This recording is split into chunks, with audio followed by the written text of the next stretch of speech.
Hello everyone, welcome to Geeker Mag. In this video, I'm going to show you how to fix Roblox lagging on Mac. Before that, if you find this video useful in any way, like the video and subscribe to the channel. First, close the Roblox app.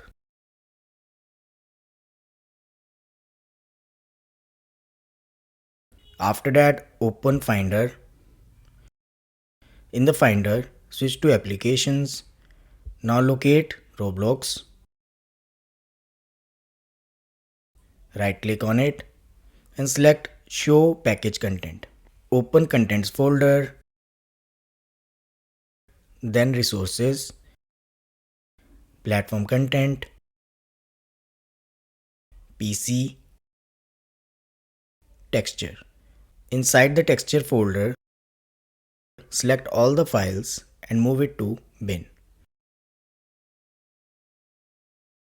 And then empty the bin as well. After that, relaunch the Roblox and you will no longer experience lag while playing games on Roblox.